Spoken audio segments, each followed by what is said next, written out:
Бүгүн түрмөдө өз оюн айткандыгы үчүн энелер, кыз келиндер, саясатчылар жана активисттер мыйзамсыз отурушат. Элдин ынтымагы, өлкөнүн өнүгүүсү конституциянын жана мыйзамдардын кынтыксыз иштешинде, соттордун адилеттүүлүгүндө.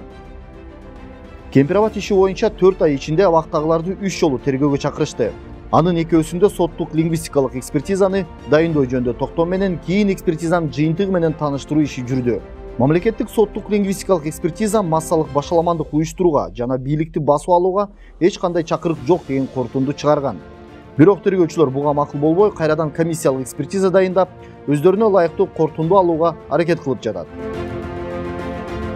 Кемпирабад ишинен эч нерсе табылбай, тергөө Фейсбуктагы 2 жылдык посттордон кылмыш издеп, жакында козголоору күтүлүүдө. Алгач Клара Соронкуловага 1 жыл мурун активист Мирлан Ураимовду абактан бошотуу тууралуу башка бир адамдын Фейсбуктагы постун бөлүшкөндүгү үчүн Кыргыз Республикасынын кылмыш жаза кодексинин 327 беренеси менен иш козгошту. Бүгүнкү күнгө карата номер 547 Кемпирабад ишине 10 кылмыш ишин бириктиришти.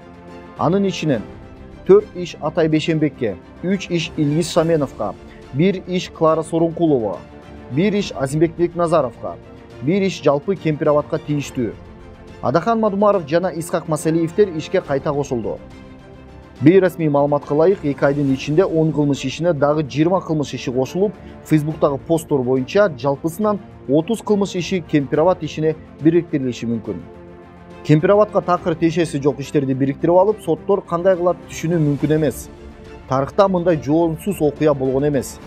Кемпирабад ишин жашыруун кылуунун себеби тергөөнүн мыйзамсыз иштерин элден жашырып, камап, тынчытуу. Жакында сотторду онлайн өткөрүү пландалып жатканы айтылууда. Албетте, биз конституциялык укугубуздан пайдаланып, онлайн сотко катышуудан баш тартабыз. Кыргызстанда мыйзамдар иштебей калды. Бул трагедия. Саясий туткун Жеңиш Молдокматов, СИЗО 1.